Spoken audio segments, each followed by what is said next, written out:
What's going on, folks? We are here. We are here live. It's your boy here, 86 Boxing, along with my man holding it down on the other side. What it is? Yeah. It's Poppy Chew Yayo. Heavy on the poppy, light on the yayo. What's cracking? No doubt about it. No doubt about it. So we appreciate everyone waiting with us. We had to work out a few technical things, but we're in the mix, of course. In the mix, and it's a big weekend, or at least this past weekend was a big weekend as it relates to boxing.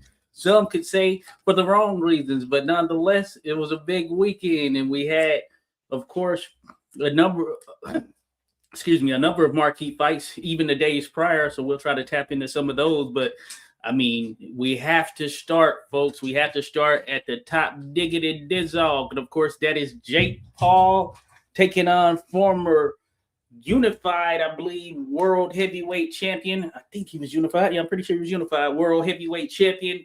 Anthony Joshua, AJ, you know I'm holding it down of British fame, all of that stuff.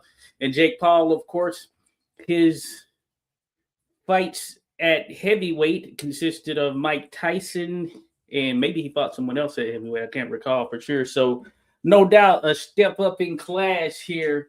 And I'd imagine one of the big themes coming into the fight was, is this fight legitimate, folks? Is this a legitimate fight? So, of course, Poppy and I, we're going to dive into it. We're going to see where our opinions lie. We haven't discussed it here beforehand. So, hey, it's going to be raw. It's going to be real. So, but before that, need everyone to hit that like button. Be sure, if you haven't subscribed, go ahead and subscribe because we appreciate you 1,000% there. And shout out to the Greek in here, Joshua, the Greek holding it down. Appreciate you there, Joshua. See you in the mix here, buddy. Shout out to my mom in the mix here as well. Came through, show some love there. Greetings, son, proud son, mom. Watch it. All right, so good. Your pops might roll through her artist, right? I didn't send Pops the link, but I probably should have. Yeah. I apologize now for anything I might say. Man, somebody got to say it. You understand what I mean? God, you know what I mean? Somebody got to say it. Hey, it's gotta be said. We gotta talk about it. We gotta keep it real. A heavy debate, folks. We're here once again. So, hey, let's start there.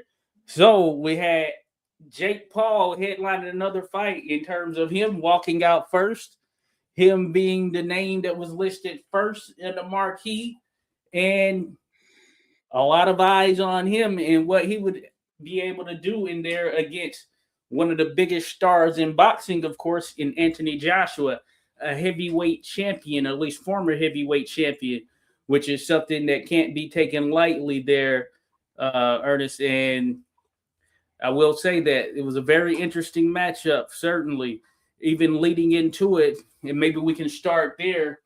What were your general thoughts just kind of leading into the matchup? We know what's happened now, and we're going to dive into that. But just leading into it, what were your thoughts and what were your expectations?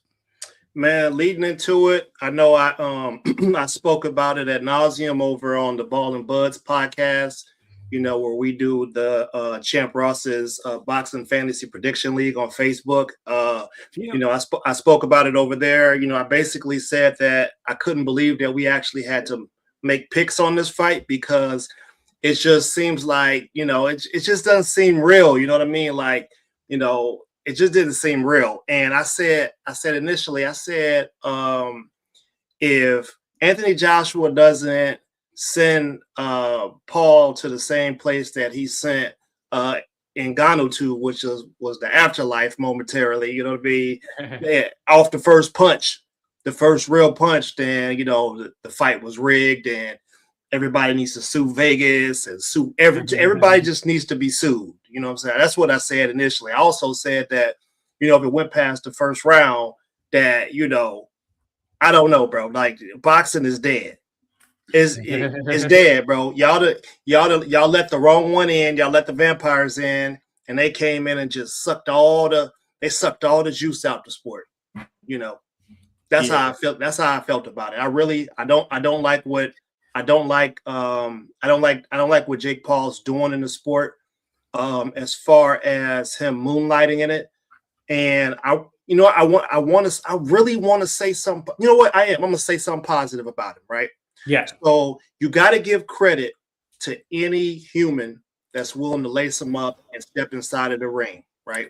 No doubt, no doubt. You give credit there, right? But if there's a script, that credit goes away, fam. Period. Like, if it's exhibition talk, let it be exhibition talk. But we are here talking about this fight when what we really should be talking about, like I said pre-fight, was that we're going to end up talking more about what happened to Jake Paul than the amazing, excellent women's fights that we got. Yeah. Right? So, we'll dive into those talking points later. But initially, I said that if Jake Paul doesn't get slept by the first right hand that Anthony Joshua has, then it's a setup, it's rigged. That's what I said initially. That's what's up right there. I need to go back and watch that. And I wasn't able to attend, of course, so I didn't get to share my opinion. But my thoughts were, if I would have shared them there, that 1 to 2 rounds, Jake Paul should be iced. I figured the first round had the potential of being something that was sort of filler or whatnot. And then from there, Joshua just stepped in with that ruthless aggression or whatever that we've seen him have at times against legitimate heavyweights that are, of course, bigger, stronger than Jake Paul. So I had an expectation that if the fight was a legitimate one, then that would be the case. And for those, of course, that don't know, I believe it ended up being a stoppage in the 6 rounds. So this was not one of those where he went in early and got the job done. But that being said, the way it ended, there was some legitimacy to the punch that landed there at the end. But that being said, I guess we can kind of just dive into it from there. And what you noted there, Ernest, we can't see you on the screen right there. You're laying back. Yeah, I'm leaning back for a purpose. Check out that picture, folks. Check out that. Y'all see what it is. That's the story of the fight in some sense, right there. Especially through those. He's trying to. yeah. That's the story of the fight, especially through some of those middle and later rounds, I guess, if we call it that, because the beginning of the fight was a lot of running and, of course, holding and all of that stuff. But while we're here, we might, since we brought it up, let's go ahead and dive into it there. We got some good comments shown out there. Appreciate you there. Joshua says, no need to KO Jake in round 1. Impressive. And he did that. Got you there, Joshua, all of that stuff. So let's talk about it there. So the big question is going to be kind of what this does for the sport, because you can look at it under multiple vantage points. And one of them being, of course, we had this big fight with a lot of attention spilling over into mainstream media. Now, I'd imagine a mix of that is, of course, Jake Paul and the opponent, of course, this being Anthony Joshua, and the view and real threat of Jake Paul taking on his first legitimate and real opponent. So that's one thing at hand that we have in play here, Ernest. So I wanted to kind of take a look at that. Then also the other side of it in terms of, we have, of course, a guy who started boxing in 2020. YouTube fame is what kind of got people to notice him or whatnot. And here within this short period, he's able to step in there with the former world heavyweight champion. And Joshua mentioned that he wasn't unified, so thank you there for Joshua. But that being said, that the parallels between, say, Jake Paul and a boxer who was going through that grind, as an athlete, maybe came out to amateurs, going through that grind and all of that stuff. They don't get a shot at Anthony Joshua, most certainly, within how many ever fights it is that Jake Paul has, which I don't recall off top. But that being said, I had taken down a note there here, Ernest, and I want to get your opinion on it. Is any attention good, or is too much attention for the wrong things a bad thing? I want to get your thoughts there, because we have all money ain't. Oh man, what happened? You good? All money ain't good money. That's my answer to that. All money ain't good money. If you sell your soul for the bread, You know what I'm saying? You got a price to pay at the end of it. All attention is not good attention. And I don't know a lot of people want to talk about it that way, but the sport of boxing, in my opinion, is a sport that saved many countless numbers of lives. People have also lost their life in the sport, but you don't play boxing, obviously. You know what I'm saying? You could die in the ring from a single punch. So, and you don't play it. And what we have is, we got a guy he's playing with boxing. He's playing with boxing. He's playing with his life. And, ultimately, I just think, I can't believe that, what, here it is. Let's say it this way. This is how I said it before. I said, the reason that he's allowed to do this is because when you got a lot of money, you get an opportunity to cut the line. You get what I'm saying? When you got money, more doors open up for you. So this dude has, he's earned his money the legit way. You can't knock how he earned it. He definitely earned it. He got his money, and he's, he came out with Tekashi 6ix9ine. That's another dude. He trolled rap, bro. So we got two sucker ass motherfuckers who been trolling some real shit, and they don't belong there. Period. They don't belong there. They should not have ever been accepted. They shouldn't be welcomed in it. You know what I'm saying? Unless they doing it for real, they shouldn't be welcomed in it. Just too many people have died in this sport for some suckers to come in there and play with the sport like that. You know what I mean? And then he brought his fans with him, right? So some uninformed, ill-informed, dudes that come out here talking all type of, oh, he gonna do this and do that, blah, blah, blah, blah, blah. Oh, he's doing this for the women. No, he's not doing this for the women. This is some narcissistic ass shit, bro. That's exactly what it is. If you was doing it for the women, then you would be the intro to the card. You and the MMA guys would have been on the undercard, and the real fights that we saw would have been on the main card, right? So you're not doing this for them. You really ain't doing this for them because you got 120 million. Joshua got 60 million. Did any one of those women make a single $1 million? If you add them all up together, did their payouts equal $1 million? I don't know what the payouts was, but I highly doubt it. So you tell them you got $180 million and you can't spare $1 million for the women? And you supposed to be promoting and helping the women? If they got more money, they can put more promotions and stuff behind themselves, right? You get what I'm saying? So yeah, man, I finna dive off into this dude, man. You know what I'm saying? This head doctor. I remember your name. He used to call you Joe Billa. Remember that? ooh, I remember you now. Used to call you Joe Billa. I got you there. I got you. Hey, once again, here we're talking heavy debate here. 86 Boxing, Poppy Chew. Yeah, yo, appreciate everyone in the mix here. Shout out to my man Boz in the mix here. Boz, boxing chick. We got to get that back jumping off there, Boz. Appreciate you. People go check him out for sure. Shout out to my cuz there, Moss, holding it down, 1937. Let's get it there, Moss, doing the thing.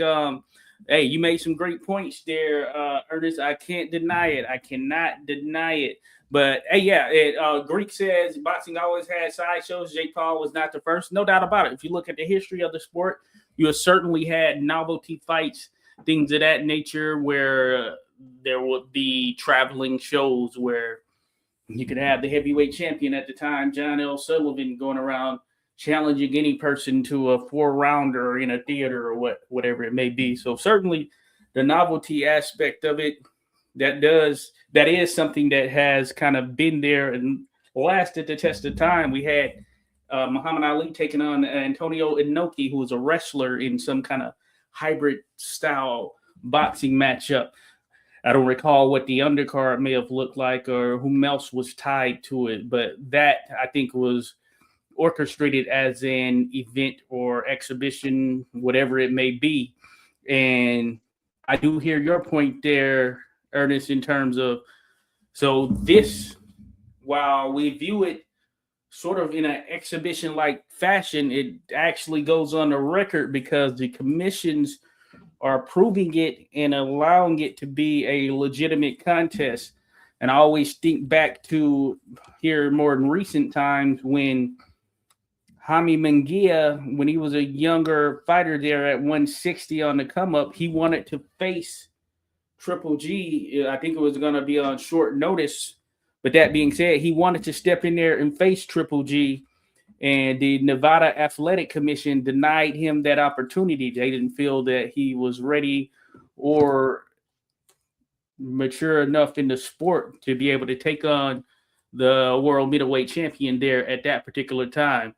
By that same token, or if you look at it in contrast, of course, Jake Paul is not an elite level world heavyweight championship boxer, but he was approved to take this fight on, and I know there was a lot of money involved, things of that nature, and maybe ultimately that's what played in the fold right there, just the amount of money involved. But if you look at it from a legitimate standpoint, there are commissions that you would think wouldn't approve this. Now, this is Florida where it went down, Miami exactly, and they let a lot of things fly in Florida, but it was treated as a legitimate fight. You know what I'm saying? Yeah. I'm telling you, bro. Mike Tyson, now Anthony Joshua. So like, it's just those are those names. When people look back on history and they see those two names pop up, they're gonna be like, "Oh, this guy really did it, bro." And what he really did was troll. He trolled the sport, and he got an opportunity. He got opportunities that people literally died to try to get, bro. And dude, listen, man. So let's talk about the ring size, right? So the largest ring that professional fighters fight in is a 24 by 24. The sizes are 16 feet squared up to 24 by 24, but you very rarely see a size 24 by 24 foot ring. That's for like, huge exhibitions in large places, So you got Anthony Joshua, who's 6'5", 240 plus, and he looked like he was 5'7" in there. And then the rest of the fights that we saw the night, everybody was like 5'5", like their head barely came to the top of the ropes. You know what I'm saying? Like, so could you imagine Tank Davis being in there with him? Could you imagine that? Tank having to chase this dude all the way around the ring and stuff like that. Yeah. Tank definitely could have cut the ring. Tank would have cut the ring off a bit better, but that's a lot of work you got to do to go and run and cut the ring off. And Jake Paul gave Anthony Joshua a disadvantage. He made a heavyweight cut weight, bro. Yeah. You get what I'm saying? Like, A-Side can do some funny business like that. No bigger than a heavyweight. Made a heavyweight cut weight. Heavyweights don't typically have to cut weight like that. Right. Depending on who they training with. They don't do stuff like that. You know what I mean? And this dude, it's like, he's creating disadvantages for people, and he's getting real credit for not doing real work. Like, that's not $180 million type fight. No matter how you slice it. You got to do. Yeah. I saw him backstage. I was like, oh, he practicing his roller skating techniques. He over here trying to do the Hollywood Shuffle. He getting ready to. He got his track spikes on. He don't got boxing shoes on. This dude getting ready to run. Another thing I said is that, okay, you know what? Jake Paul won. He made it to the 6th round with a former 2-time world heavyweight champion. The 6th round he made it to. Yeah. Yeah, man. Anthony Joshua. It doesn't matter if he looks bad. He's cashing $60 million. Jake Paul, doesn't matter if he's clowning the sport. He's laughing all the way to the bank. You know what I'm saying? Maybe he got because his jaws all broke up, but he got paid, bro. And that's the other thing. So if he's supposed to be helping the sport and helping what's happening here in the States, because boxing is being pirated right now. Some pirates snatched the ship and they escorting it back to Europe and the Middle East. That's where it's been escorted to.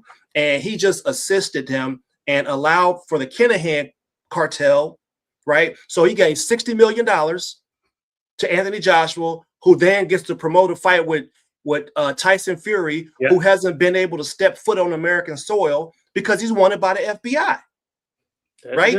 Yeah, let me say that, because so what are we doing with the money? WBC, they filed too, right? We can get to Alicia Baumgartner and stuff, but they was missing from the event because they tried to, they always trying to debo somebody and change the rules to make stuff fit for other people. You know what I'm saying? Yeah. It's not fair, bro. The shit is rigged up, and it needs to end needs to be put to it.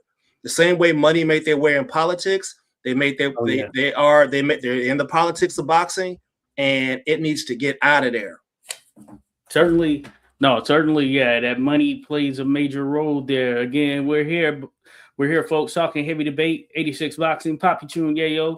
We're talking about Jake Paul versus Anthony Joshua, that entire card with, I guess, Netflix fronting a portion of the bill there. And hey, I imagine when the numbers come back, it's going to be pretty high by comparison as far as live broadcasts for boxing, though with certain context, of course, because this required a Netflix subscription, which I think you can get for $7.99 versus sort of the pay-per-view model.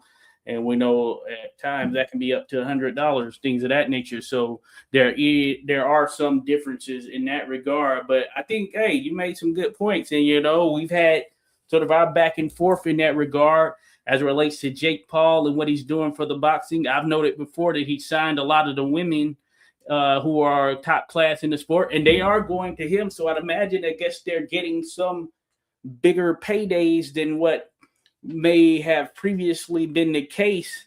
But one of the points that you did make that I agree with, and I think it's pretty telling. I definitely had to look back and kind of just sit on it. But the fact that, as you noted, say Joshua makes 60 million, 120 million there for Jake Paul. I mean, that is a major amount right there just for two individuals when you look at the totality of the card. And one does have to wonder, how that wealth could have been spread a bit more. And as noted, I don't know what the numbers are as far as what the women on the contest made, but we know it wasn't anywhere near that, of course. And I don't know that there has been a woman in boxing that made, for instance, let's say six, let me see, 3, 6, 7, 8 digits in salary, you know what I'm saying? So that would be a first, but you would think that that could be a possibility, but the amount of money just being generated, if we look at the two names there at the top, but I don't know that has been the case, because it was reported that when Katie Taylor and Amanda Serrano fought, I believe it may have been the first fight or whatever, the first one on Netflix at least, that they got somewhere in the tune of 7.7 million for Katie Taylor, and then somewhere around there for Amanda Serrano. So I can only imagine, just thinking about what the potential salary could be. And that is a point that definitely stuck with me there as far as just the amount the men are making in comparison. See, Clarissa I believe she just got like an $8 million deal. Yeah, $8 million contract. Right? It's like, come on, bro. Like, there's over 8 billion people on the planet, 8 billion people, and she is the #1 athlete in her sport in the entire world, and has her resume might not say what it says, but as far as the competition level, but as far as the accolades that she's achieved, she's supposed to be in line for money like that. If the standard of money is you being the best of the best at what you do, you're supposed to be maxing the pay scale out. And it doesn't seem like it's that way. You know what I'm saying? Listen, I don't know, bro. You gotta start asking a lot of questions. There were a ton of sponsors. I saw KFC in there. I saw the Intuit tax people. You know what I'm saying? So I see some Celsius. I know he rocks with them. Yeah. There were a number of other sponsors that I saw on there. But I mean, really? Like, I know for a fact that when people start saying some funny style stuff out there in the streets, that if people start saying, y'all going to sponsor them? You know what? We got a boycott coming. How about nobody go eat KFC for the next year until they figure out who they're going to start putting money behind? Like, you're going to put money behind somebody out here who's out here saying, he's saying some really divisive stuff. If we want to be all the way 100, he's saying some really divisive stuff, and ain't nobody got at him yet. For real. You got a lot of money, but you could be got at. 6ix9ine, same way, man. Those dudes some trolls, bro. So in that regard, you brought up a good point, and I had it here in my notes, and I wanted to get your thoughts on this, because it is. I think it's kind of controversial in terms of maybe the sort of meaning behind it, but basically you mentioned the 6ix9ine piece who walked out with him and was rapping or whatever, and we know as far as the hip hop culture, all that stuff, what he is, and he really hasn't been on the scene in a minute until because he's on probation. Yeah, that's right. what I'm like. How is he even there? Ain't he supposed to be on probation? Yeah, right. Yeah, no, good point. They seem to let certain things slide, but also he walked out in the Hulkamania fit, paying tribute to Hulk Hogan. Now, of course, I know a number of us were wrestling fans. Some may still be. You know, I used to watch it when I was younger. Now I know about some things that go on, but I don't watch it or whatnot. But Hulk Hogan essentially is one of the faces of wrestling. You know, when you look at it from a historical standpoint, even to now, you know, and what was the connotation and meaning? Was that a means for him to sort of trigger certain people, maybe trigger black people, and get that rising and rowdy stuff up? Because Hulk Hogan wasn't in good standing for some of the racist things that he said and all of that stuff prior to his death. Now, that I think that there's likely an underlying meaning to choosing to go that route, coupled with bringing Tekashi 6ix9ine out there with you. I can't deny it. You know, 100%, bro. I mean, hey, listen, I'm gonna say it. You know what I mean? Because I don't care. I'm just going. I want my digital record to reflect what I said and how I'm standing on business. You know, when he came out with the Tank thing, the first thing he said was, you know, talking about his support for Charlie Kirk. Right? That's what he does, bro. Yeah, that's the very first thing he said in the Tank press conference was talking about his support for Charlie Kirk. Bro, that's why I was like, yo, we don't need that in this sport, bro. We already got enough funny style racist stuff happening in America. We don't need that here. And that was one of the first things he said. I was like, man, this is crazy, bro. How are these sponsors getting behind a dude that's doing this? Like, this stuff really is going to lead to people getting hurt and hurt bad and hurt for real. And you out here playing with it. You know what I mean? So, yeah, of course he did. Hulk Hogan was a straight sucker, bro. If we keep it real, you know, his character was a sucker. And in real life, he was a sucker. He had issues with his daughter talking to black dudes. Yeah. You know what I'm saying? Yeah. So, yeah, she want that BBC. Yeah. Yeah, just, you know, that hot tour. We going Jake Paul is the hot tour dude. You feel me? You know what I'm saying? No, we can't let this dude slide, bro. We got to get him up out of the sport, bro. If he ain't gonna do, I mean, we can't say he ain't doing it for real, but what he did is that wasn't boxing. He went in that thing to run. He went in that thing to survive, and he did. For all we know, that whole tongue sticking out thing was a sign that he used to give Joshua to go ahead and go for the kill shot. For all we know, you know, maybe we'll find out about it one day. You know, what happens in the dark will come to the light. But yeah, man, he 100% is playing the race issue because he was a corny white dude when he started the fucking YouTube shit. You know, all of a sudden he's just like Miley Cyrus and Justin Timberlake. They come over, they get into the culture. People talk about you could come to the barbecue and they get some bread and they cash it out and they dip off. That's what they do. You know what I mean? Yeah. And you can always go back to being the way you were. You know, because you're going to be accepted over there. And then what you line up with them people, let's say we kicked him out of boxing and made sure he could never participate in anything that had to do with boxing. You know what would happen? Some of them folks will raise $100 million on a GoFundMe and shoot it to him. That's the type of fallback people got when you align yourself with that sort of thing. Yeah. No, I think you're making a good point. I think you make a good point in that regard, you know. So again, folks, we're here at Heavy Debate. Check us out. We're out here in the mix there real quick. Want to shout out Champ Ross dropped by. Champ Ross in the building. Be sure to check him out on Facebook for his Fantasy Prediction League. We're in there in the mix making moves right now. So salute there to you, Champ Ross. Feel free to drop your info in there. Shout out to our man Skywalker Boxing in the building there. Skywalker Boxing. Skywalker mentions he never knew all the stuff about Hulk till he passed. Yeah, he's had some crazy things here in the past, and a lot has been revealed. And even his daughter, she couldn't stand him. I had broken off contact and said, "Hey, I don't even want any funding or anything." So that tells you something right there.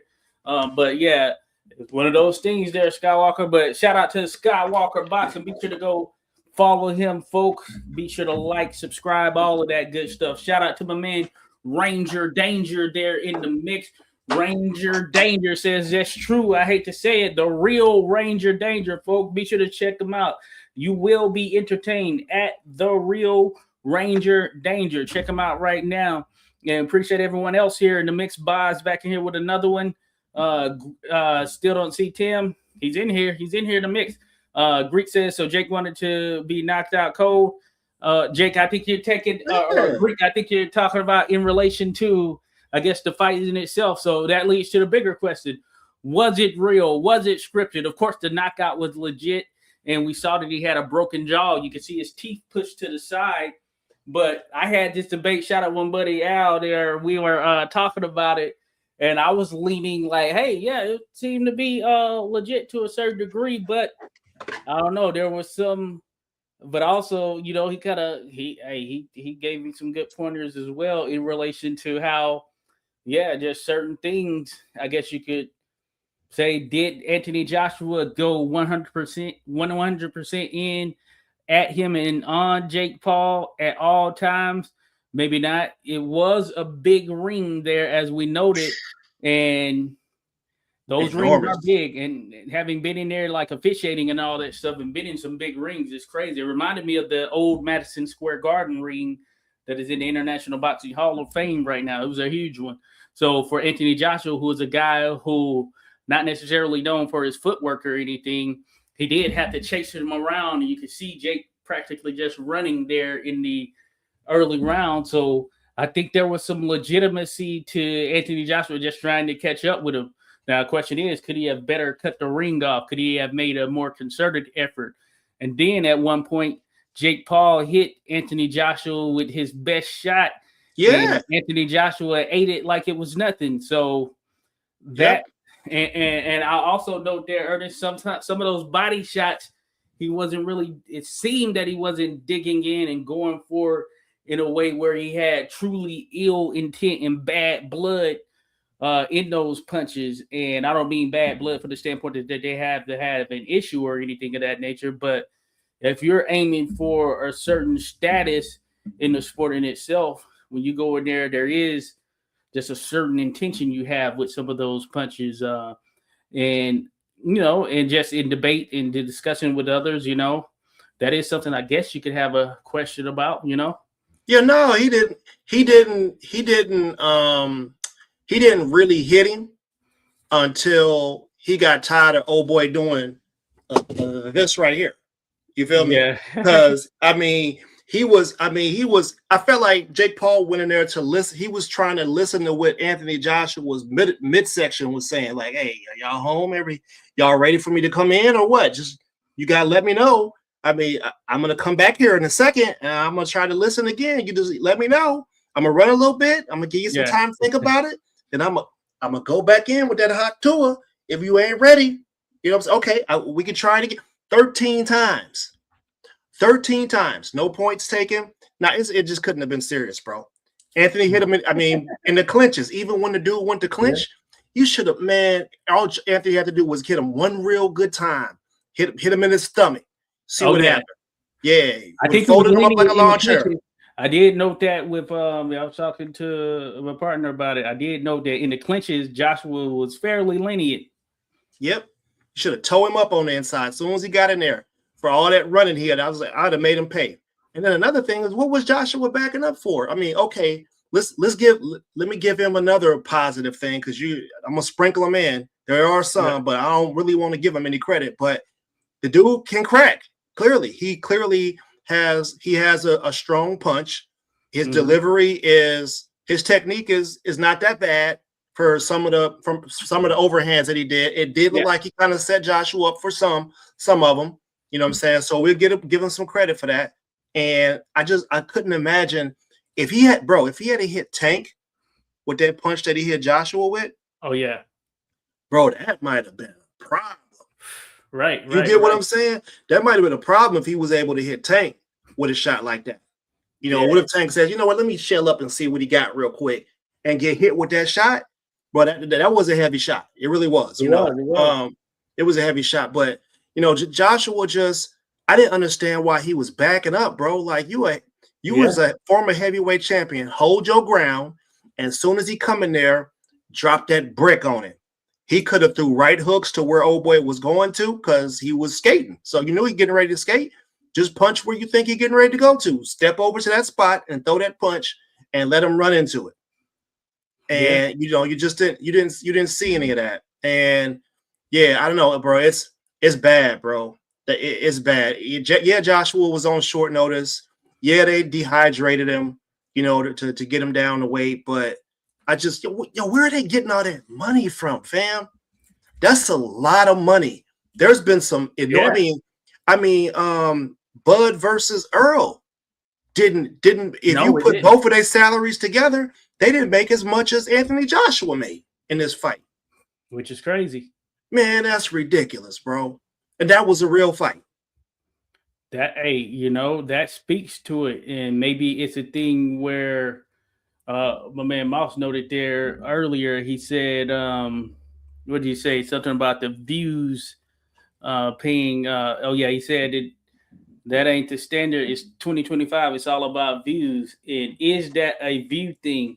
Is that a potential of course, if you look at it from a monetary standpoint, if you're a brand or whatever it may be, ultimately you just want what's going to bring you the most potential leads or potential customers or whatever it may be. Now, that being said, you make a good point, because I could have sworn, and I was adamant that even with Terrence Crawford versus Errol Spence, the two best welterweights, both top 5 pound for pound, I was like, this is going to do 1 million views on pay-per-view.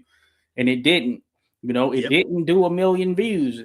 And that is a good point when you think about the salary aspect of it, and even the structure of boxing, the networks and all of that stuff. So what I will say is that Jake Paul, he ushered in, I guess, through him fighting, contests on Netflix, right? So these contests that we're now seeing on Netflix, and I'd imagine that opens up a different source, potentially pot of funding, considering it's subscription based, and they have a large subscription base just in general. If you look at it from even what they're getting off of their base subscription, say that's $7.99 per month from 100+ million subscribers or whatever it may be. You think about that opens up an additional funding source or door or whatever it may be. But also you do wonder in terms of, would Netflix just put their backing into the sport from the standpoint, and we did see it with Katie Taylor, Amanda Serrano, but how true to the boxing game are they going to be? Is this going to be the next source for boxers to go to? I'm a push back on that too, bro, because when the PBC had initially done it seemed like they had some sort of deal with Netflix. Okay, we didn't see any promotion from Netflix, like the Thursday night football games, right? So they got a whole banner up there when you log into Netflix that talks about the live football coverage, right? Mm-hmm. You didn't see a whole lot of promotion for the PBC fights, but some real questions got to be asked. I can't remember the dude's name, but he went to war with I don't want to say maybe it was Comcast, but he almost went to the Supreme Court to talk about what they were doing. Byron, maybe it was Byron somebody, but they almost went to the Supreme Court to talk about, okay, listen, I own this weather channel. You guys have removed my weather channel from the cable service, and now I'm not getting sponsorship money and all these streaming dollars and all this XYZ because you guys moved it off. And they took the case to the Supreme Court, and they ended up settling out of court because that would have really messed some stuff up in America as far as the business side of the game goes. But what you see is a monopoly created, whereas some people can come in and get all this excess money, and everybody doesn't have an opportunity at the same pot. It's kind of it's redlining in media. Let's just call it what it is. It's redlining in media. That's what it is. So, you know, we gotta stay on top of this because, like I said, some opportunities are drying up and some people are finding ways to take advantage of the market, whereas it's not fair at all. There's no possible way to break into the real money. And it's just, I don't know, man, it's cold, bro. It's a cold game out here, man. And like I said, again, like, so he got all that money. Look, did he, Miami, y'all tap in with us. Did he go out there and hand out Christmas meals and dinners? Did he go to the children's hospitals down there and help out with the cancer and stuff like that? You know what I'm saying? What did he do for the people down there? Did he help y'all with some infrastructure or, you know, help some of the children for school? Did he help the homeless shelters? Like, what did he do for y'all, Miami? I know what he did for y'all. He sucked y'all money up. Y'all paid thousands to go watch the fight. And then he just handed that money off to somebody to go take overseas. And then he kept a bunch of it for himself, acted like he was promoting women when he had them on the undercard. You know what I mean? So he's pimping. Like I told my homie Skywalker, I tell anybody that's listening, if you got a daughter that's in boxing right now, are you going to hand them over to that dude to try to get him some money? You better off building your local network and doing it the hard way than going and let somebody pimp your child or pimp your partner or pimp your boxing, because that's what he's doing. He's pimping boxing, making it moonlighting. That's what's happening. You know what I'm saying? But I can't stand for it, bro. I just can't stand for it.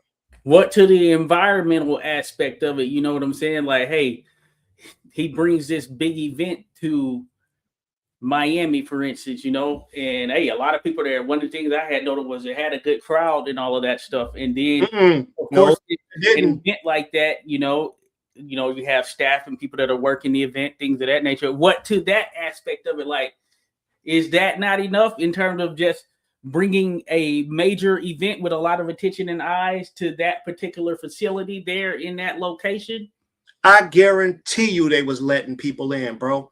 That crowd was mostly empty until probably the co-main. It was mostly empty. Me and my wife was definitely paying attention to how empty the place was mostly empty. And then all of a sudden, out of nowhere, you know, it just started filling up. You know, there was definitely some celebrities there. We peeped that. You know what I'm saying? There was definitely a lot of famous people did show up, you know what I'm saying, for the event.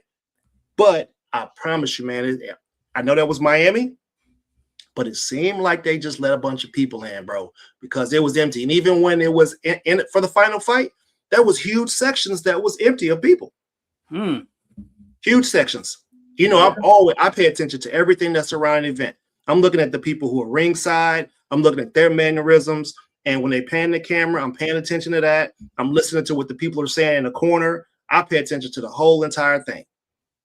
Yeah, I do think there's an element of just him fighting Jake Paul that is, in general, that is going to attract a fan or group of fans who aren't necessarily followers of boxing per se in the same way that, say, you or I might follow it, or even another less or more casual fan who, say, doesn't watch as much as we watch, but generally just kind of follows the sport. It does bring, I think, a level of a fan below that into the fold there. So that's interesting. I had to look back on that real quick. Shout out to everyone. We're here. Hey, Poppy Chun, yeah, yo, 86 Boxing. We're talking about Jake Paul, Anthony Joshua, the event that was. Shout out to Omar holding it down. Says, my brothers Omar holding it down for Ball and Buzz, the Ball and Buzz podcast. Be sure to check it out, folks. Be sure to search that on YouTube at Ball and Buds, and you will see it pop up. Trust me when I tell you, be sure to go over there and like and subscribe right now. Shout out to my man, Random Acoustic Thoughts, a history aficionado. So when it comes to random, you want to talk about that old school stuff, late 1800s, early 1900s, all that in the mix, then hit up Random Acoustic Thoughts. Be sure to go over there, like, subscribe. Random and I, we're going to be doing some other stuff here in the near term there. So salute there to your Random. Appreciate you dropping by. Of course, we love it. And while you're here, folks, if you haven't yet, be sure to hit that like button. That seems to be a thing that they like here on YouTube. They like when that happens. Be sure to hype this video up, all of that good stuff. Poppy's got his channel connected as well. So if you're in the mix there, be sure to do the same. Hit that like button.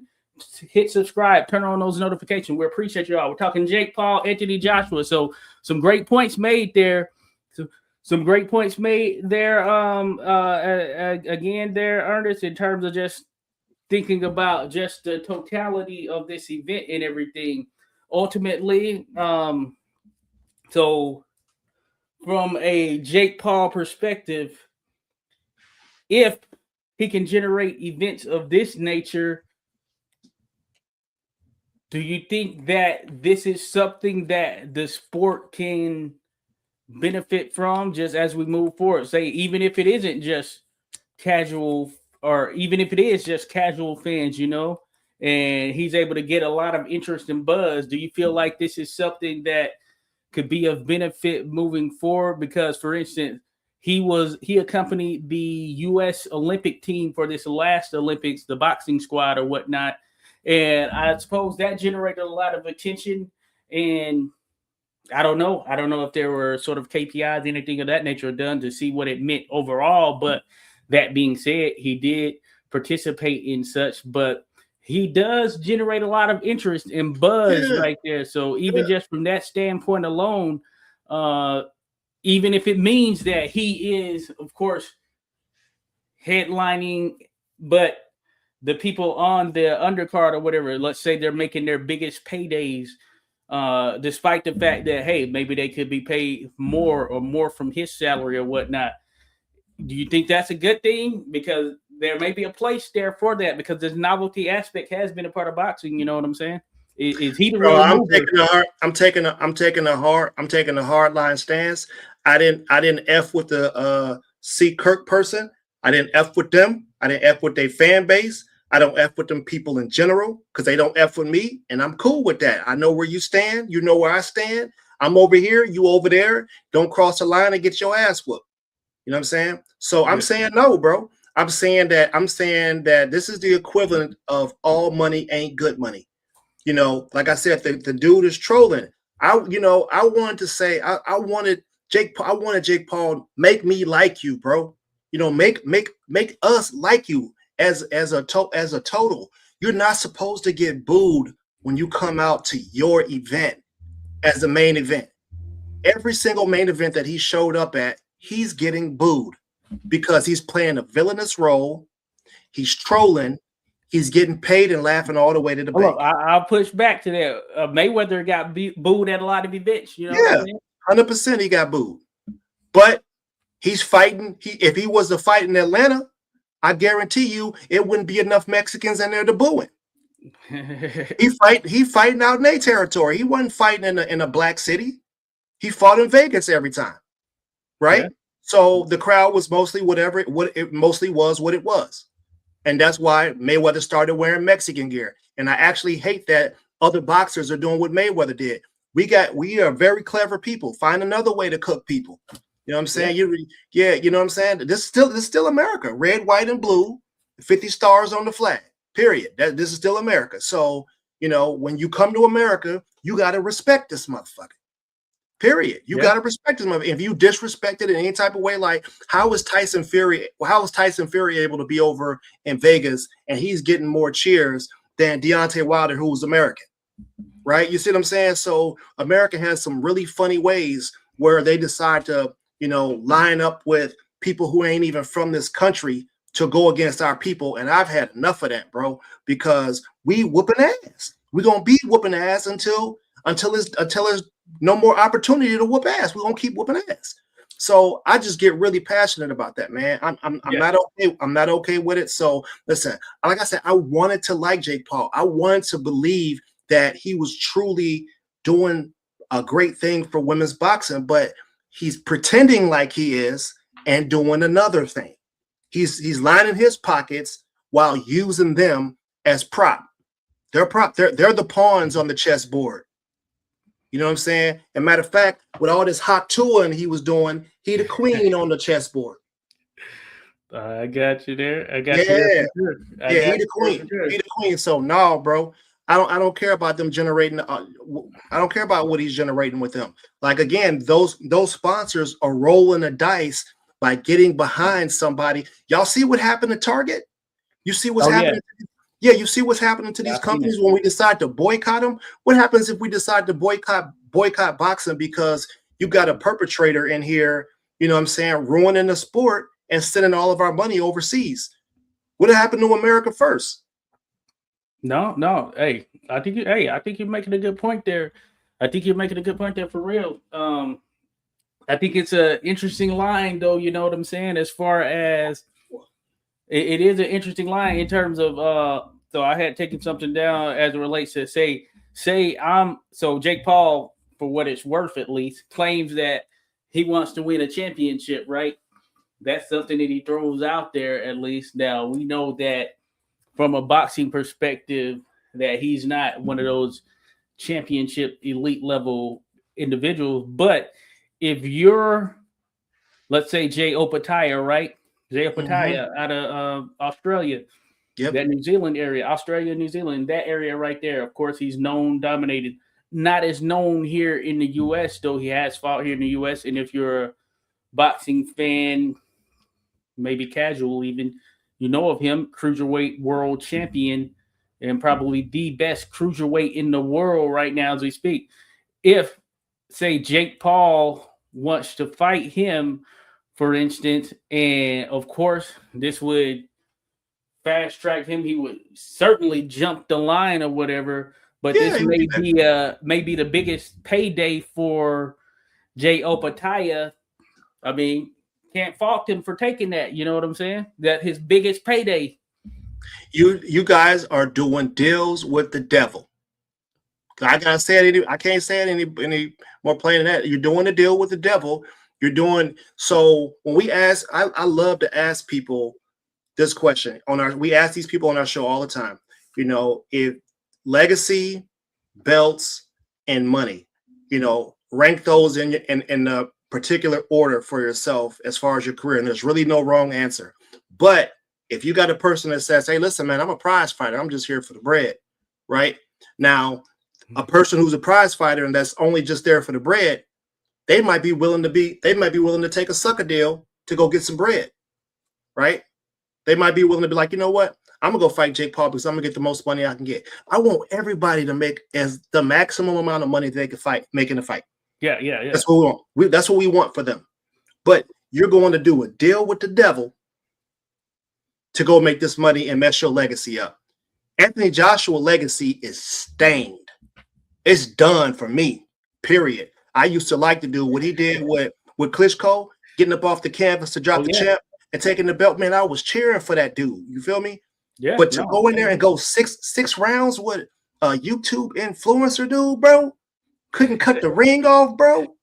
You know what I'm saying? And hey, he just cheesing all the way to the bank. Alicia Baumgartner shot her shot. All these, you know what I'm saying? They was shooting their shot. And y'all leave Alicia alone. You know what I'm saying? And leave him alone. If you want to shoot his shot and she want to shoot his shot, let them shoot their shot. It's cool. You know what I'm saying? Oh, yeah. Let them shoot their shots, man. You know what I'm saying? Y'all quit hating on them people. Let them people handle their business. You know what I'm saying? They just made a lot of money. But yeah, but I stand on that, bro. I stand on it. I just don't no, man. I don't want. So I asked one of our homies. I asked them if they would give 50 million. Would you be willing to give 50 million to Jeffrey Epstein? And people kind of thought I went a little too far with that statement. But the truth is, when you give a troller $120 million more, they finna be on super troll status. What could you possibly say to them that's gonna affect them? So he's $120 million richer from basically running. Yeah, no, that is legit right there. He won. It wasn't a watchable fight for pretty much the entirety of it, outside of when there were a few exchanges. But at one point, probably about 4 rounds in, and they were under 3 to 4 rounds in, single digits as far as punches landed, you know, and you know, that does bring a bigger question into the fold there. And I'm going to go back to when we were talking about Errol Spitz and Bud Crawford, right? At one point, Bud, he mentioned he got on the phone with Al Heyman, like, hey, I have this outside investor. Who knows who it could have been? He's from Omaha. It may have been Warren Buffett for all we know. No, he did. Warren Buffett backed him. Okay. And he's like, I got the money right here. How about we just skip the networks and all of that? And Al Heyman, who was one of the most powerful men in boxing, said it doesn't work like that. You know what I'm saying? So that makes me wonder. This is just me wondering in terms of how some of those back channel deals are worked out when you have the situation where like a Jake Paul is getting more than a former world heavyweight champion who, irrespective of their different statuses, has a super large following in the sport of boxing, because Anthony Joshua, when he fights someone at Wembley Stadium, they get 70,000 plus that'll come out there and show up right there.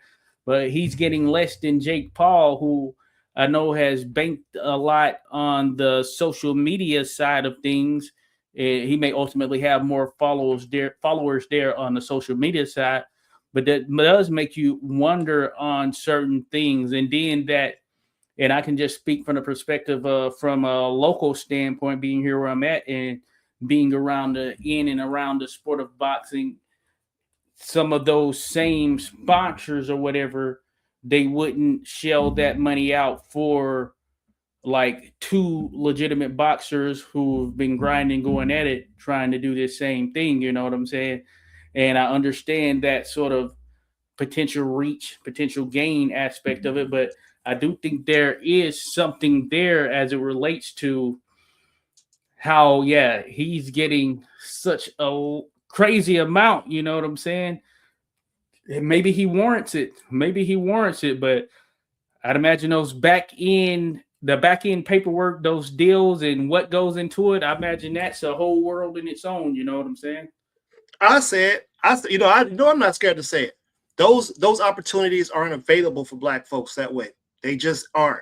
You know what I'm saying? So if Canelo was getting 100 to 150 million to fight to get a deal with Turkey and to fight Bud, and Bud only gets 50 million, and then Bud beats Canelo and they want a rematch, and Bud asks for 100 million now because now he's the A side and he took the short end of the stick, and they say they can't give it to him. What does that tell you?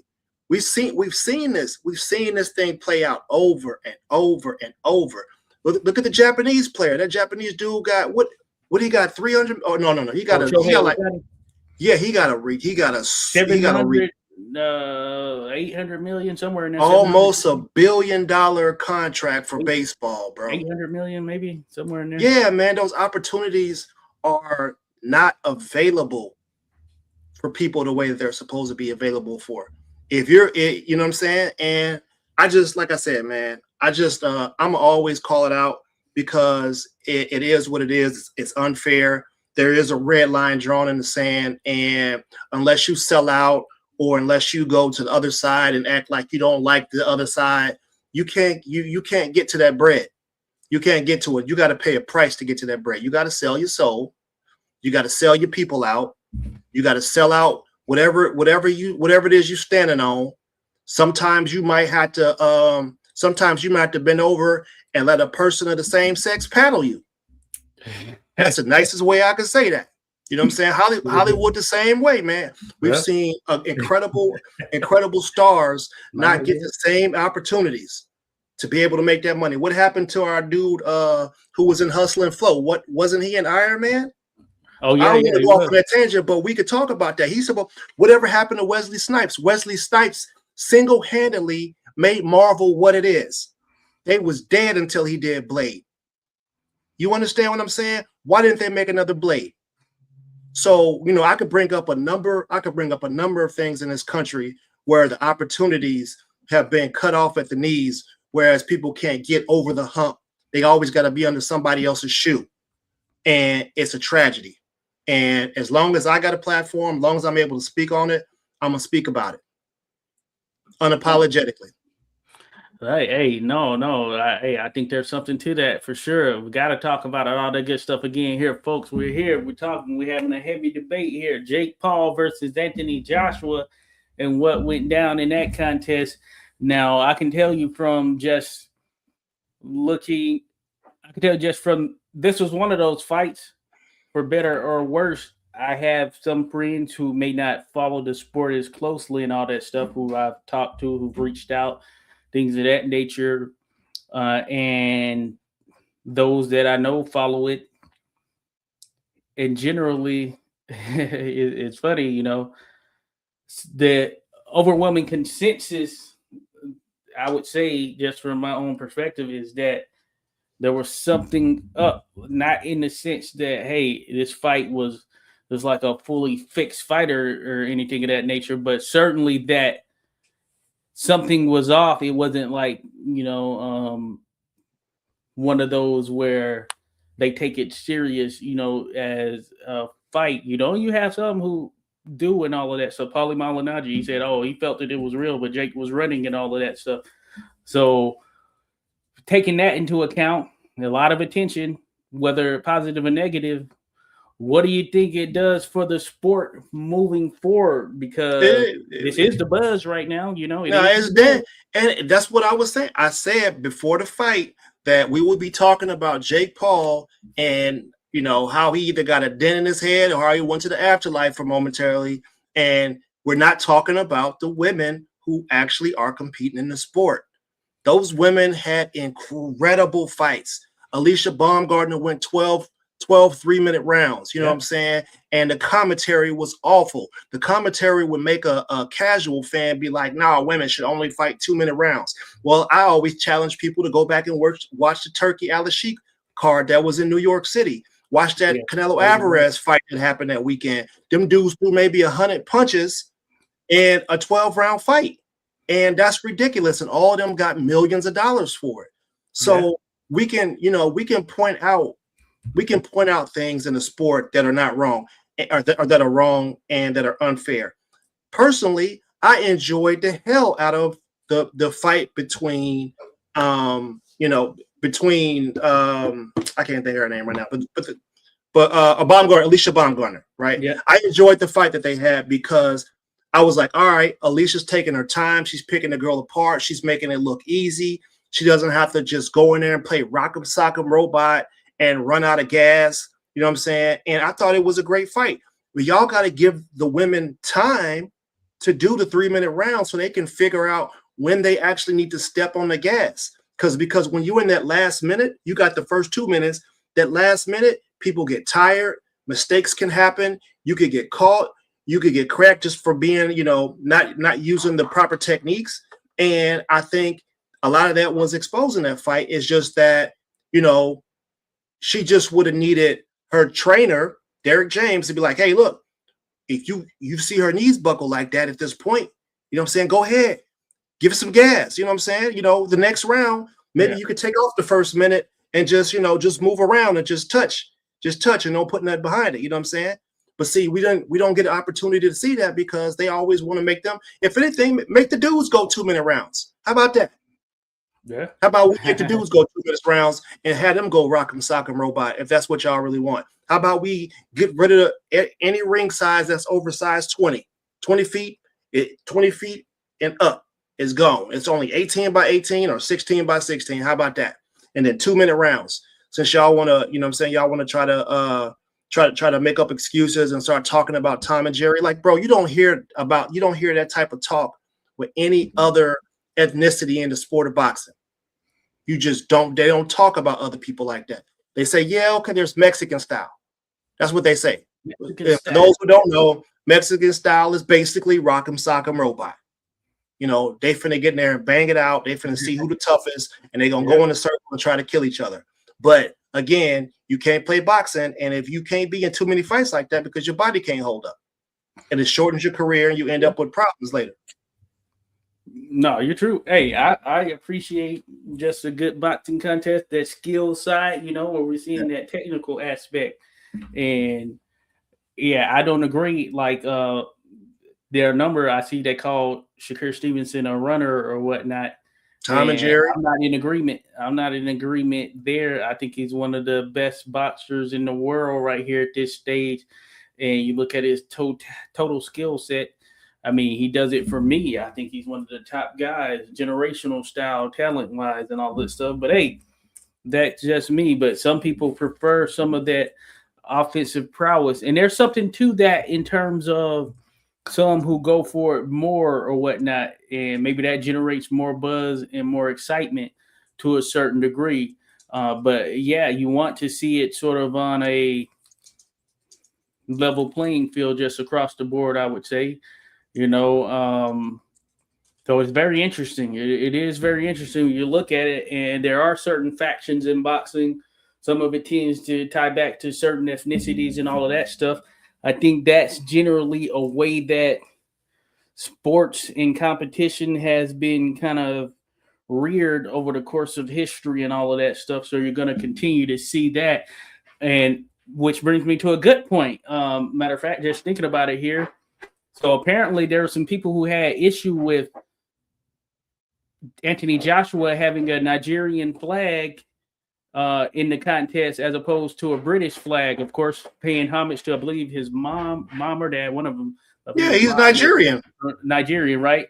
But there are some people who had issue with it. I know that a British politician came out and said something, and I don't agree with that. You know what I'm saying? And we look at it like from an American standpoint, we embrace, like, you see people with the Puerto Rican flag, Mexican flags, who are like Mexican Americans, Puerto Rican Americans, whatever it may be. And I feel like it's embraced. So that is pretty interesting that some would have issue. And someone commented on my one of the videos that I posted, a shorts video today, that Anthony Joshua, he was popular until he became racist or something to that tune. And I'm guessing it's tying back to him embracing his Nigerian heritage. Yeah, of course. I mean, what do y'all do people forget what Britain, you know, what they actually represented? They was a part of the slave trade as well. So yeah, they're absolutely racist. And they're racist in your face, like a lot of people are in the South of America, in the deep South. You know, they're right in your face with it. You know what I mean? So yeah, so him being, I mean, he's part Nigerian. He can't get rid of that. That's his phenotype. That's what he looks like. They say he's like a black Adonis, right? So, you know, Britain wanted to have a black Adonis. You know, they wanted to have that as something that they could be proud of, but he's not built in London. He was built in Nigeria. So that's where he comes from. That's what he is. If he wants to rep that, he can rep that. That happens in America all the time. Just like Josh said, there's American fighters who are born and raised here, but will come to the ring with a Mexican flag on. There are American fighters who are half black and half Puerto Rican, and they will show up to the ring with a Puerto Rican flag on and not an American flag. You get what I'm saying? So instead of them saying that they're Puerto Rican American or they're Mexican American, they rock in the flag of their people, and all of that stuff goes back to promotion. It goes back to marketing. You know what I'm saying? You don't hear Filipino fighters that are born and raised in America. They rocking with the Filipino flag because they want the Filipino support. You know, so for those people to be as pure ignorance and sorry, you know, it just, you know, y'all ain't produced no Adonis. It's just not. It wasn't in the cards for you. You know, you gotta take that one up with God. Hey. You trip, man. Yeah, they ain't in the cards for you. You take that up with God. And Sweet Caroline ain't y'all song neither. Sweet Caroline. Yeah, y'all need to find some. Yeah, that ain't y'all song either. That's an American song. So, yeah, it is. It is. You know, y'all need to get it. Yeah, and matter of fact, y'all play all of our music at y'all fights. So y'all need to figure out what y'all want to be mad about. You know what I'm saying? Get something of your own. Make your own music. Come up with your own dances. You know what I'm saying? Stop copying our style over here. And you know what I'm saying? Stop being racist. That's all. I feel you. Hey, let's stop that BS, folks. Again, we're talking heavy debate.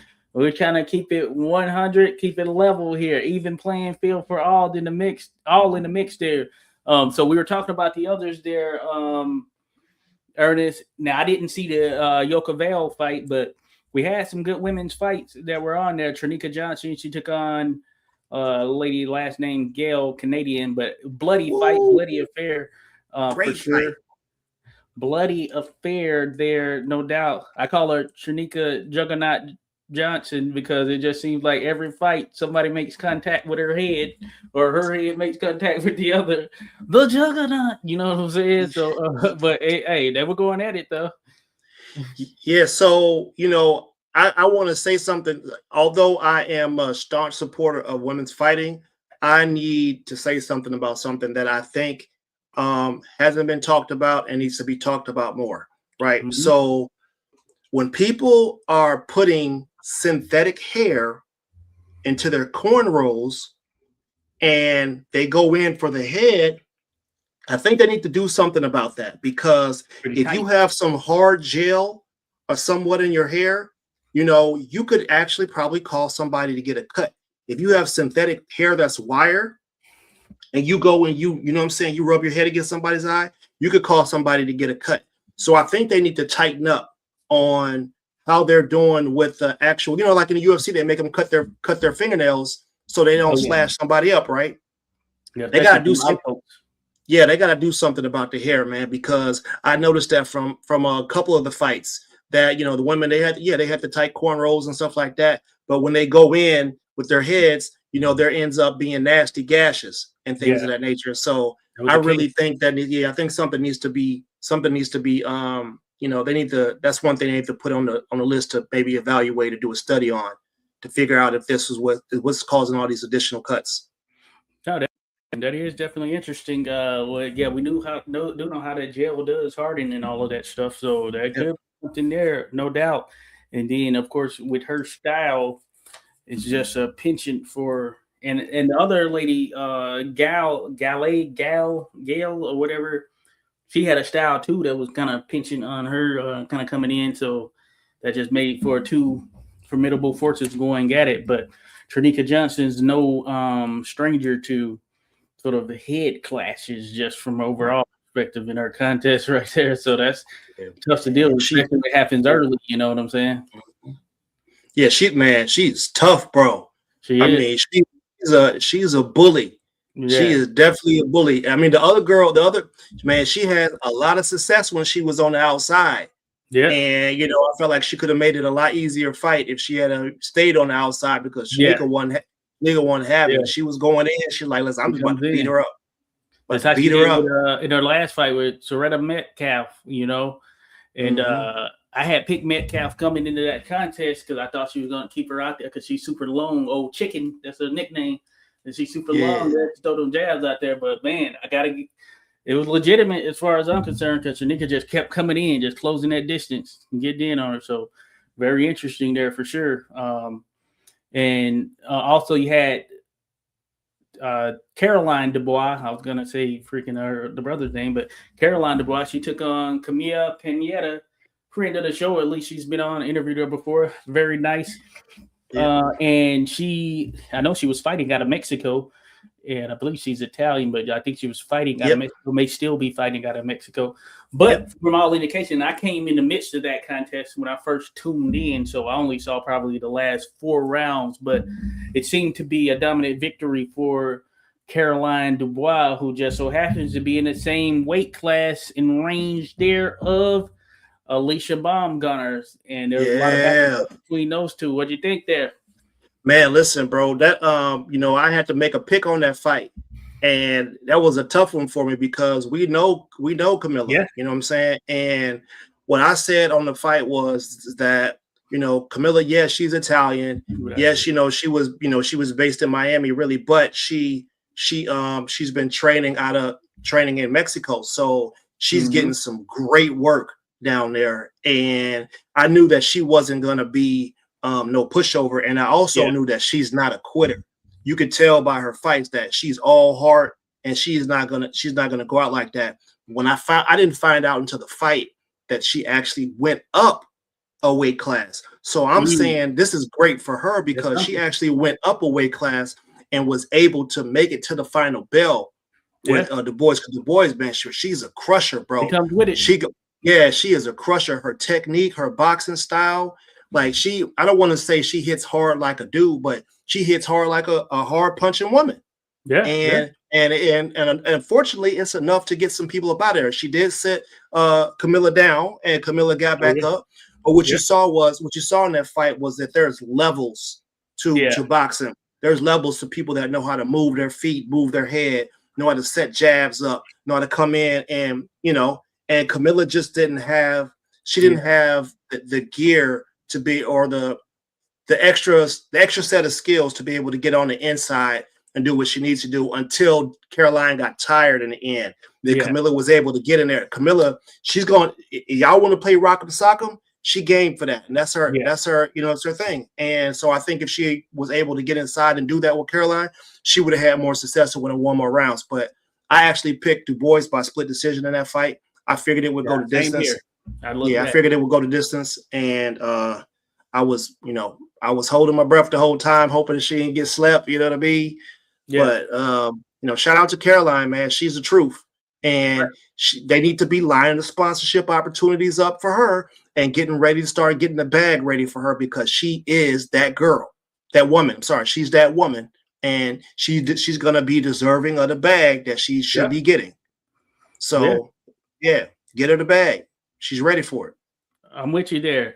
Now with her and Alicia Baumgartner, and I think Alicia, she's not a knockout artist. That's a label that has been associated with her, probably from that Terry Harper win. But she's not a knockout artist. I think these last several fights have shown that. But she does have, I guess, some pop to her, especially landing the right punch. Her and Caroline, that's a intense one right there. Just thinking about the steadfast personality of Alicia, then Caroline, but of course, she's British, so that intensity, that mixture right there is going to be interesting if they're actually matched up and going at it face to face there. But both of them bring something to the table, man, and that's an interesting one. I know this is way too early, but man, if that contest happens, what are your thoughts here? Bro, what I know is Alicia is not going to have a problem getting on the inside like Camilla did. Alicia, she's super athletic. She has the right trainer. Whatever people say about Derek has had, he has some world champions. He's had some world champion fighters, and I think he was a trainer of the year a couple of years ago. So Derek does have some skill, and, if Alicia listens to him, she's going to be all right. And, Derek has a history of beating British fighters. His fighters have been beating British fighters. Spinks won his first world title against Kell Brook. Mm-hmm. Yep. So he has a history of beating on those guys. And, in that fight, listen, I think that Alicia, she would be tested, bro. She would 100% be tested. And if she could take Caroline's power, that would make for an interesting fight. That would be a fight. That would be a fight that I would have to do some film study on. I hope they make it, and I would love to interview both women and ask them some questions. Want to make that happen right there. That would be a good one right there. And I'm with you. Yeah, it's an interesting one right there. Hard certainly to say at this early stage or whatnot, but it would certainly be interesting. But I'm sure we're gonna talk about it, especially if it gets made, which, I mean, after this back and forth and kind of little build up there organically, it should be the next one for both of them. They fought on the same card and all that stuff. So that should be next, realistically speaking. So hopefully we get that there. Come on, boxing. You let us down sometimes. Let's make this one happen right there. And I think that's good for the women's side of things, because I think that's a fight you can build behind. They can headline. Yeah. And I think people will be tuning in, ready to see what goes down, because it's gonna be a banger, I'm sure. Yeah, man. And listen, man, what more could we ask for? Like, both women, they get in hella shape, and Alicia finished. She finished show up to the weigh-in with something crazy on. You know what I mean? Oh yeah. She finished show up with something crazy on, and it's an entertaining show. You're gonna get a little bit of trash talk, you know what I'm saying? But you're gonna get a real fight out of it. It ain't gonna be like they're gonna be trash talking just to get in the ring and put their track shoes on. They're gonna get in the ring and try to get each other out of there. So that's what I love about boxing. That part right there, where you got two athletes that are gonna go and train as hard as they possibly can. They're gonna go in the ring and they're gonna find out if the other person can handle what they have, and they're gonna test themselves. And then at the end of the day, they're going to announcements going to be made. They're going to shake hands, hug it out, say something good to each other. And if they think they need to run it back, they're going to run it back. That's what I want to see in boxing. This clown shit that the Jake Paul's doing, this clown shit, man, that shit needs to stop, man. It's just like I said, it's just we got too much to get behind. And I mean, your boy Harvey was on the card, bro. Oh yeah, I'll mention that with next. You know what I'm saying? What are your thoughts on that? Because of course he's holding down DMV. Shout out Jamal Harvey. Of course, went to the Olympics last year, and one of the bright stars, world champion on the amateur side, Pan Am champion there on the amateur side, and ton of experience. And man, he was looking super sharp, quick, and explosive in that contest right there. I know he didn't get the guy out of there, but this guy was 5-0 coming in, a Colombian fighter. You never know with some of these guys coming from down in South America, whatever it may be. You just never know until they get in there. But dude could take a pretty solid punch because he was getting laced with some things, and he stayed in there, didn't quit.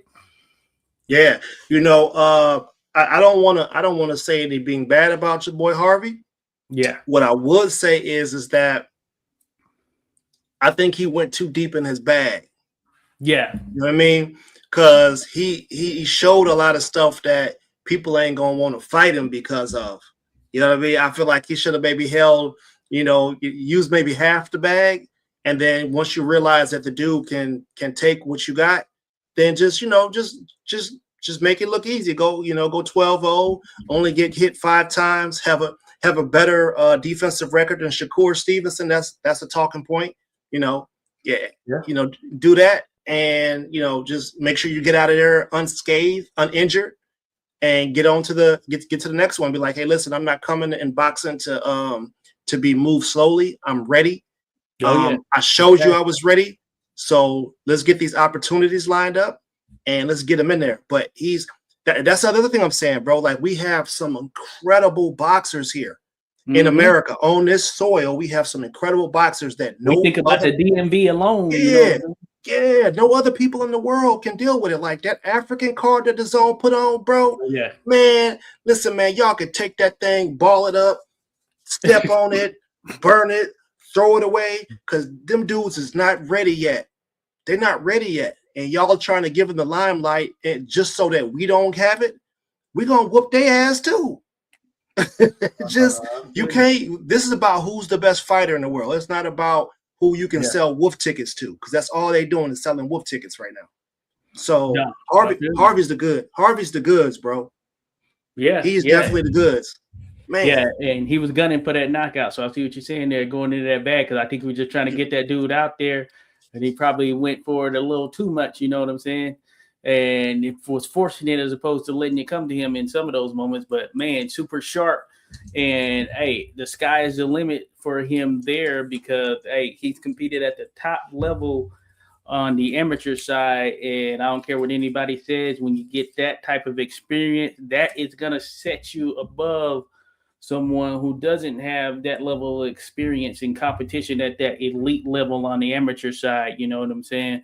But that doesn't mean you can't do your thing regardless of such, because it can happen. You might hit that spark, or some people mature a little bit later and all of that stuff. So we'll see how things continue to transpire for him. But Jamal Harvey, folks, if we don't know him, OHB_Maul, MAHL, and one of the top young prospects coming out of things. He signed with MVP Promotions, and trust me, he is one to watch. Shout out to his trainer there, Daryl Davis.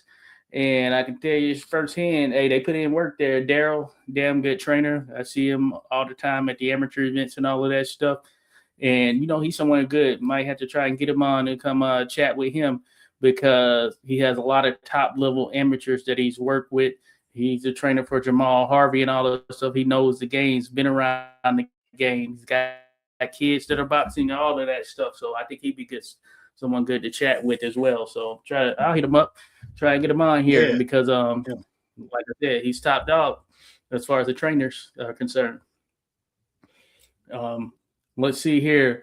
And then you had I didn't catch this one, but Griffin, he got a knockout win in the first round, it looks like. Yeah, man. starched him. Starched him coming in. It wasn't nothing. It wasn't nothing to see, man. It's just when you Bomac trains him. When you have a long, lanky guy when you got a long, lanky guy like that, yeah. And if people who understand physics, when you got a person that has a lever that's long like that, and they can actually, they can get you at the end of the punch, catching you while you running in. You're talking about force being doubled. What you saw was my man get a quick concussion, and he realized he couldn't recover from it. So he just stayed on that knee and was like, "Yeah, I'm trying. What just happened? You got caught. You got caught coming in. Yeah, you got caught coming in, man. And I didn't have it ending that early. I think. Let me see. I picked split decision in favor of Griffin. Oh yeah, no, I had KO7 for that fight. I figured old boy would have gave him at least some work, but yeah. All the fights that we talked about. I got them all right, by the way. I didn't lose any of them. Yeah, I had split decision. And then I had Vail via US or UD. I didn't get to see Yokosada Vail. I think she's damn good. Oh, and, bro, that fight was amazing. Apparently there was some bad blood, because I saw him chirping after the fight or whatever. Yeah, that was an amazing fight, bro. Okay. That fight was amazing. You might want to watch that one again. But it was I picked split decision for that fight, but it ended up being a majority decision. And I know that I think on the show I actually called it a split decision, but I put majority decision on my picks list. So you hit it? So, no, I didn't hit it. Okay. I said one thing and had another thing on my paperwork. Okay, gotcha. Yeah. It happened twice. I'm now tied for first with the majority. I see that. Man, you better hold your breath, Playboy. You almost got I got caught. You see, I was leading the KO stats for pretty much the whole season until this last week. Yeah. No, it's crazy. It is crazy. Hey, we appreciate you here, folks. Of course, we're in the mix. 86 Boxing, Poppy Tune, heavy debate. We're talking here. Appreciate you. If you're just joining us now, be sure to hit that like button. Be sure to subscribe. We're getting ready to wrap this thing up, but we got to talk about a couple of other things right here. Poppy Tune, one of them, of course, is Cardenas. Cardenas, he fought on Pro Box and had an excellent knockout. Man, one thing I will say about him, we saw him in there with Inoue and put up a hell of a fight where I don't think too many gave him a chance. And this was his first fight since then. Against a tough opponent, but I think the majority were expecting him to win this, and he did it in brilliant fashion. One thing I say about him, when he hits those little quick counters, he has so much snap and speed on him, man. That's something serious right there. That's some of the top level of boxing type stuff he does with that. Man, the way he's able to, and that's the same thing he was catching Inoue with, you know what I'm saying? Those quick little snappy counters right there. That's just something, man, you got to work on that, and he's got it. Yeah, he's got great technique when he's delivering his hooks and his counter shots, and they're fast. They're fast and they're hard, and you get caught with them, you're going down. You know what I'm saying? It's a thing to watch because it kind of it's like he baits people. Like, he goes high guard.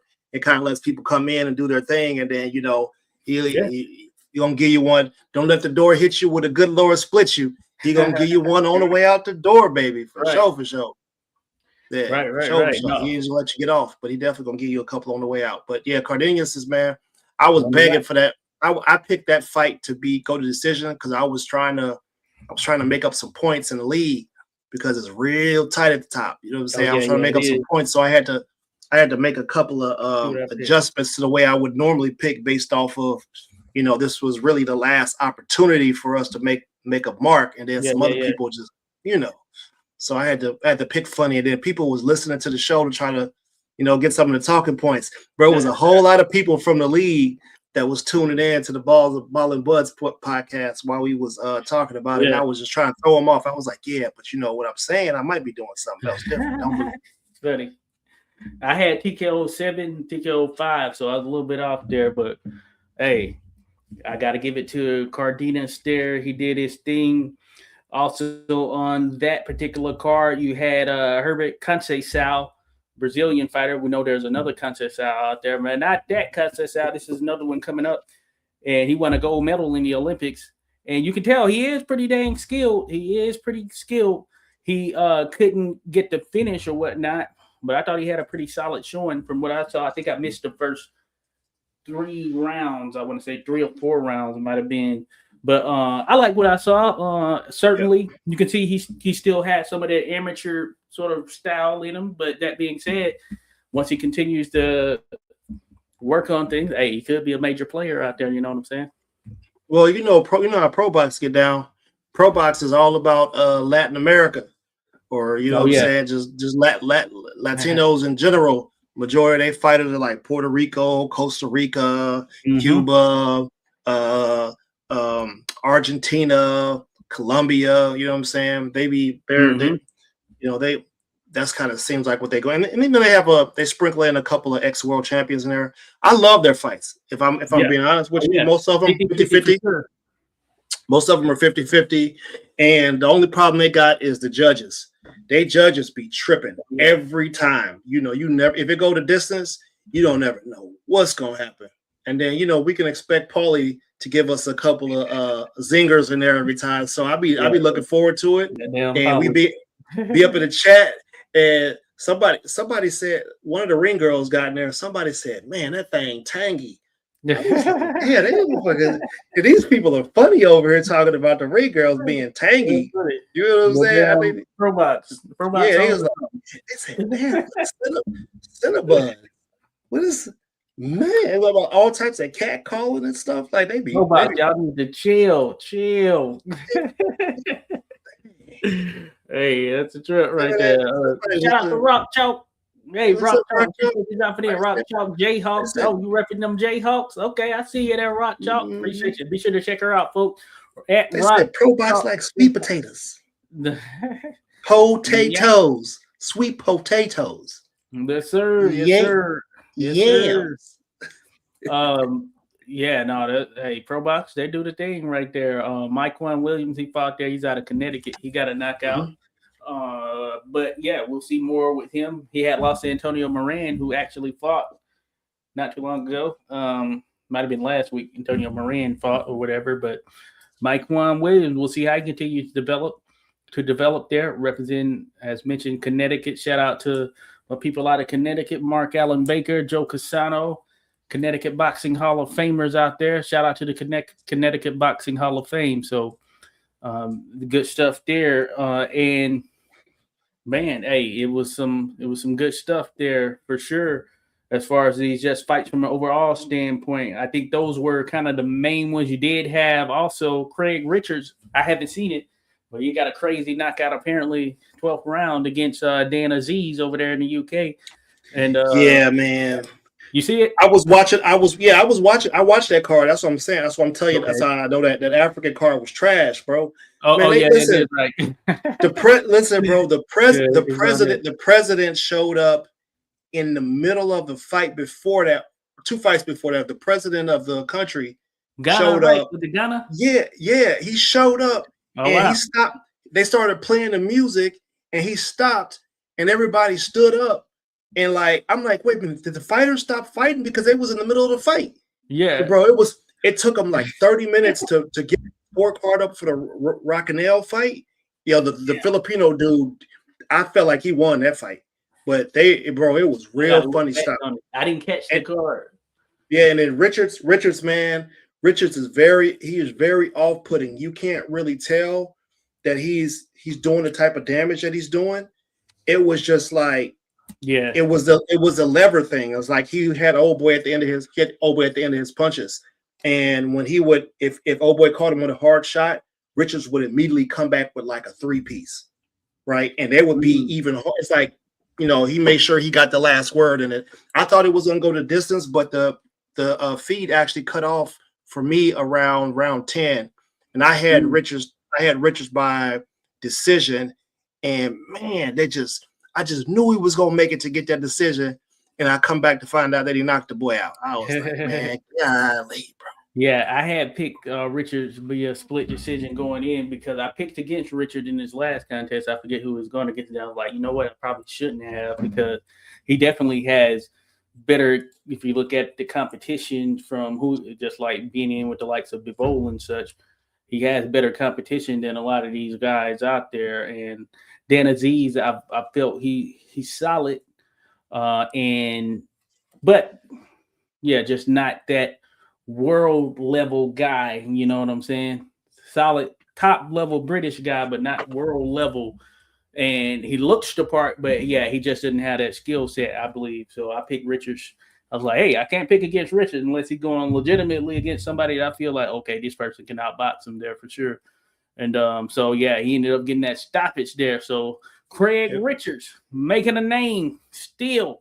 So it'll be interesting to see what's next for him there at light heavyweight, which of course we know the two top dogs, of course, are Bivol and Better BF. So in all likelihood, he may have to wait it out if they're going to do that third fight or whatnot.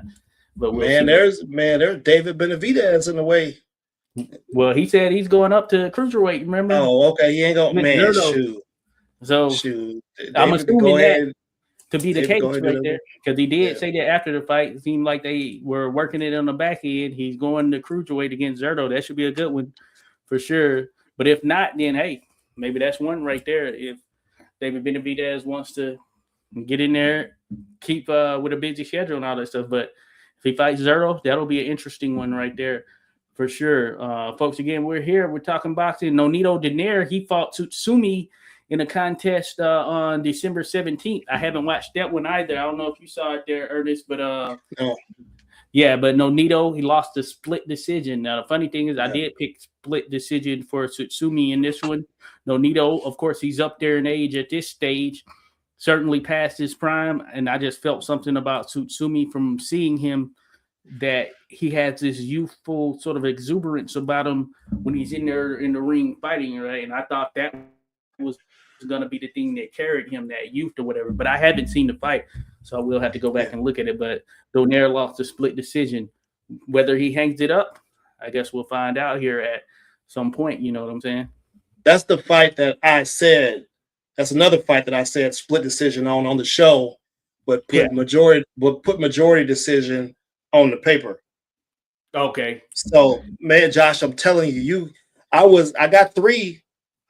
You got 5. We'd have been tied for sure. If I had on my paper what I said on the show. We would have been tied for sure. Because I'd be right there with it. Oh yeah, no doubt at all. No doubt about it. No doubt. Right there with it. Yeah, Rock Chalk. I don't know if you saw the fight, but the Anthony Joshua card, but I mean, as you can tell by the way he's smiling right here, while he's getting service. You know what I mean? There was a lot of that going on, and we're not really for all that in the sport. You know what I mean? You can't do that 13 times, bro. 13. Oh yeah, it was up and down.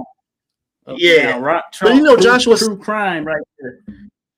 Yeah. Oh yeah. See, but you see that the Andrew Tate fight, right? Okay, Rock Chalk. That's glad you brought that up. That whole Andrew Tate thing. That's where Jake Paul needs to be at. Misfits. That's his crowd right there. Go on over there, bro. Go. You can still be a great boxing promoter. You just come on, man.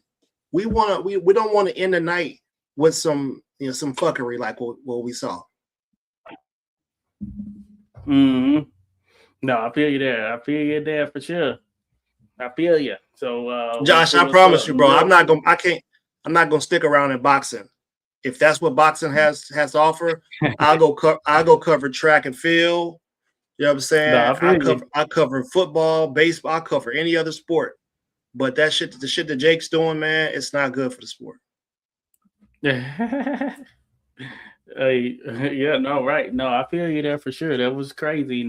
Not a good look. Omar said 13 times, where's the Poppy Chew and Puppet? That is funny. That is I ain't had to cook nobody tonight, so we keep them on deck. You know what I mean? On deck, no doubt about it. But that's what's up there for sure. Yeah, man.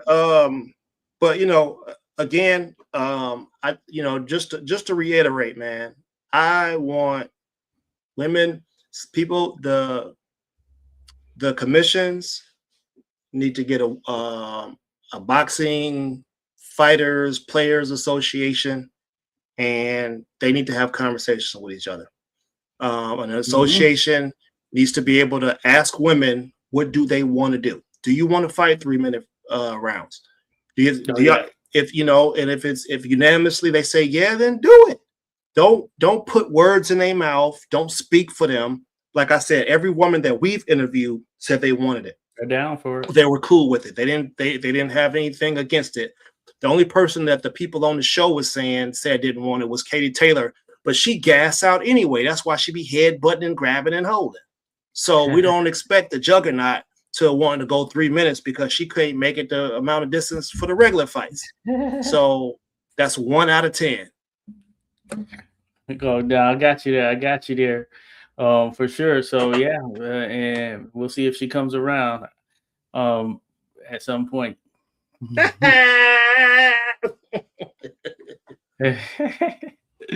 Good stuff right there. You got the Poppy Tune puppet in the mix. That's funny stuff.